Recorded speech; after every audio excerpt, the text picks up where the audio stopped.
Soyez les bienvenus. Et il y a vraiment cette question sur mon cœur. Comment faire les bons choix? C'est une question qui est tellement importante, indispensable. Comment faire les bons choix?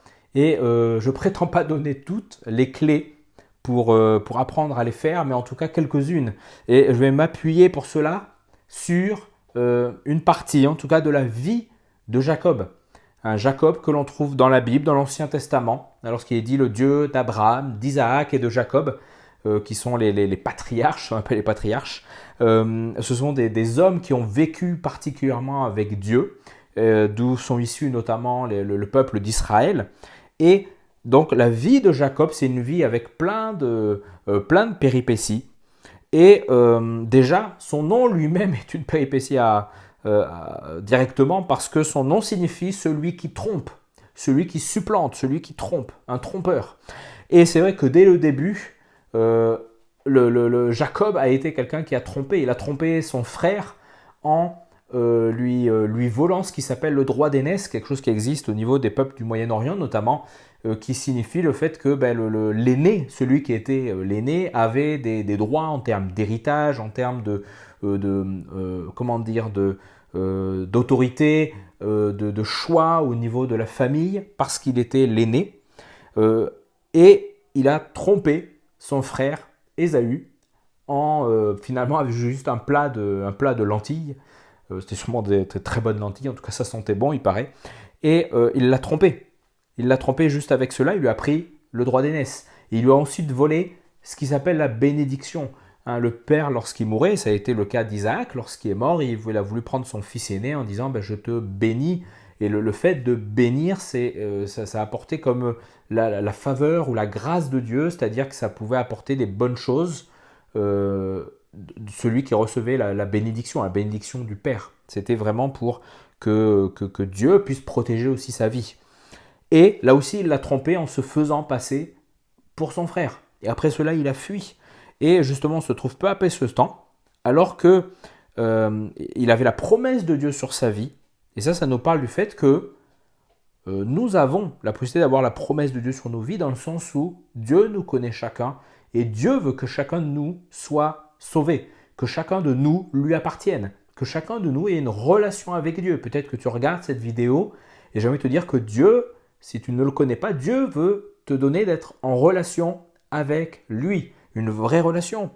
Et Jacob avait une promesse particulière de Dieu sur sa vie. Il savait que finalement, il allait être celui qui allait être choisi entre les deux frères. Mais malheureusement, il a voulu prendre sa vie en main par ses propres moyens. Et ça, c'est l'erreur des fois que l'on fait. On choisit de vouloir prendre la main de Dieu finalement en disant écoute, c'est pas moi, je veux pas suivre ce que tu vas me dire, mais c'est toi qui vas suivre ce que moi je veux. Le moi. Moi, je veux faire ma vie comme ça. Moi, je veux mener ma vie comme ça. Alors que justement, Dieu est celui qui te dit mène la vie comme moi je veux. Obéis-moi. Et du coup, tu vas voir que ça va mieux se passer. Et il a voulu prendre sa vie en main, mais cela s'est traduit par des mauvais choix. Comme j'ai dit, il a trompé son frère. Il va ensuite dans un endroit où il va pouvoir se marier. Et puis, du coup, le trompeur trompé, il est trompé. Il se marie finalement, mais le père donc, de la mariée lui donne l'autre sœur. Il voulait se marier avec Rachel. Non, tu auras Léa. Et du coup, hop, est trompé. Et puis, dernier choix qu'il fait, qui est un mauvais choix, qui part au départ d'un bon sentiment en disant mais je ne veux pas rester ici, je veux retourner dans la patrie de mes parents. Il part, mais sans honorer, ou en tout cas sans faire part de son départ à son beau-père.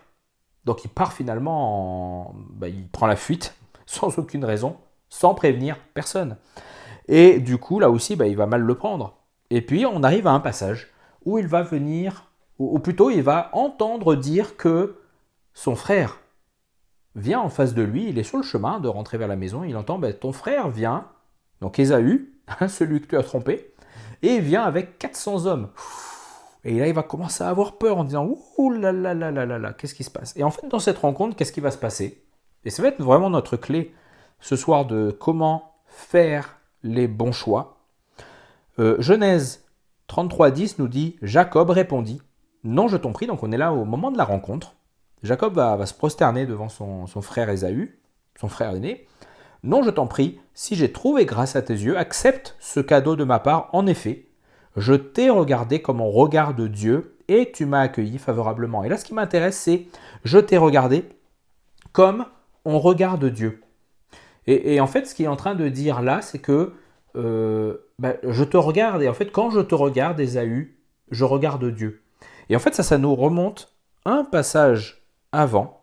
Et en fait, qu'est-ce qui a déclenché ce changement? Parce qu'il aurait pu choisir finalement de faire comme il a l'habitude, de tromper son frère Ésaü. De le tromper en disant non, je n'ai rien, j'ai aucune richesse, laisse-moi passer. Non, non, non, non, non. Il va choisir finalement d'être face à lui et comme littéralement de demander pardon à son frère, de se prosterner. Il dit je rends les armes et je viens te regarder comme on regarde Dieu. Et qu'est-ce qui s'est passé? Qu'est-ce qui a déclenché ce changement? De quelqu'un qui trompait, il va devenir quelqu'un qui choisit de ne plus tromper. Il va devenir quelqu'un qui va apprendre à faire les bons choix. Et comment ça s'est passé? Genèse, j'aimerais que tu soulignes ça vraiment dans ta Bible. Genèse, chapitre 32, et du verset 25 au verset 29. Regardez, parce que là, on a les clés. Comment faire les bons choix? Jacob resta seul. C'est alors qu'un homme lutta avec lui jusqu'au lever de l'aurore. Voyant qu'il n'était pas vainqueur contre lui, cet homme le frappa à l'emboîture de la hanche. Celle-ci se déboîta pendant qu'il luttait avec lui. Il dit « Laisse-moi partir car l'aurore se lève. » Jacob répondit « Je ne te laisserai partir avant que tu ne m'aies béni. » Il lui demanda « Quel est ton nom ?» Il répondit « Jacob. » Et il ajouta « Ton nom ne sera plus Jacob, mais tu seras appelé Israël car tu as lutté avec Dieu et avec des hommes et tu as été vainqueur. » Et là, on a vraiment ce passage particulier.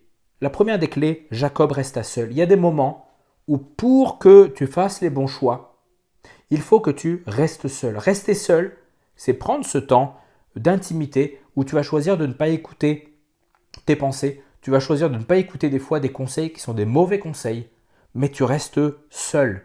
Tu restes seul. Tu t'isoles quelque part. Tu prends un temps d'intimité. Mais tu vois que dans ce temps, tu n'es pas seul. C'est alors qu'un homme lutta avec lui jusqu'au lever de l'aurore. Et ça nous parle finalement, même si ça peut être une lutte, ça nous parle du Saint-Esprit, en tout cas de Dieu qui vient nous parler. Que Dieu vient nous parler. Non seulement il vient nous parler, mais il vient aussi nous transformer. Il nous dit qu'il est venu comme frapper à l'emboîture de la hanche. Il est venu, on pourrait dire casser quelque chose, mais en fait non. Il est venu réparer quelque chose dans la vie de Jacob. Sa vie n'était pas droite, mais il ne le savait pas, il ne le voyait pas. Et en frappant à cet endroit-là, il a finalement fait réaliser à Jacob que ta vie, elle n'est pas droite et elle doit devenir droite. Et il va lui dire aussi, Jacob, ton nom ne sera plus Jacob, mais tu seras appelé Israël, d'où vient le peuple d'Israël. Pourquoi ton nom ne sera plus celui qui trompe, le trompeur, celui qui ment, celui qui fait n'importe quoi? Non, ton nom sera appelé Israël. Israël, écoute-moi bien, ça veut dire celui qui lutte avec Dieu, celui qui combat avec Dieu.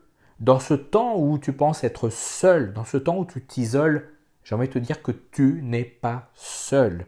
Tu n'es pas seul. Tu as lutté avec Dieu, avec des hommes, tu as été vainqueur. J'ai envie de te dire que tu peux être vainqueur sur tes mauvais choix. Tu peux être vainqueur par rapport aux décisions que tu as à prendre. Mais pour cela, tu as besoin de rester seul. Seul avec ton Dieu. Seul avec celui qui connaît ta vie. Et ça nous parle de se recentrer sur la communion personnelle avec Dieu. Et ça me rappelle ce passage que Jésus, lorsqu'il va enseigner sur la prière, il va dire « Mais toi, va dans ta chambre et là, prie ton Père qui t'entend et qui te connaît. » Va dans ta chambre. Et ça, c'est l'image d'aller quelque part seul, de s'isoler de mauvais conseils, de mauvaises fréquentations, de mauvaises pensées même que l'on a en soi. Et de dire « Non, je choisis d'aller seul. » Et d'aller finalement, et c'est vraiment une image particulière, d'aller au combat. Oui, Il y a des fois où on a besoin de, comme avec violence, de prendre les choses à bras-le-corps dans nos vies. Finalement, on ne combat pas contre quelqu'un, mais on combat contre nous-mêmes. On combat contre nous-mêmes, on combat contre les pulsions que l'on a, on combat contre les mauvaises pensées que l'on a, on combat contre les mauvais choix que l'on a, on combat contre le passé que l'on a eu, on combat contre des choses, des blessures qu'il y a. Mais on ne combat pas seul parce qu'il est celui qui est avec nous. Et il vient en nous peut-être briser des choses, mais pour qu'on puisse être changé et transformé. Ton nom sera plus défaite mais victoire. Ton nom sera plus passé mais avenir. Ton nom ne sera plus blessure mais guérison. Ton nom ne sera plus tristesse mais joie.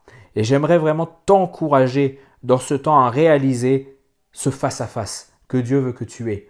Comment faire les bons choix et un face-à-face avec ton Père.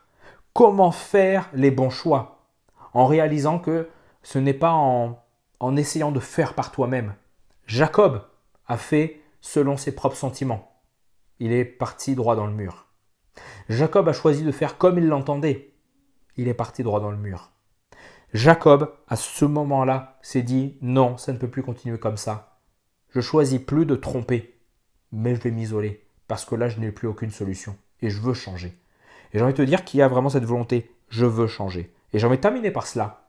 Vraiment, parce que dans ce passage, il y a une chose que Jacob va dire et qui montre l'importance et la nécessité de ce changement. « Je ne te laisserai pas partir avant que tu m'aies béni. » Ça nous parle d'une chose importante, c'est la persévérance. Peut-être que tu veux te dire, mais je vais prendre un temps, rien ne va se passer. Continue, prends un autre temps. Peut-être tu vas te dire, mais je ne ressens rien, il n'y a rien qui se passe, ma vie ne change pas. Continue, avec persévérance. Dieu, Saint-Esprit, je ne te laisserai pas partir, je ne te laisserai pas et je ne finirai pas ce moment sans que tu ne m'aies parlé, sans que tu ne m'aies dit quelque chose. Mets au défi et tu verras que Dieu va te répondre. Sois béni.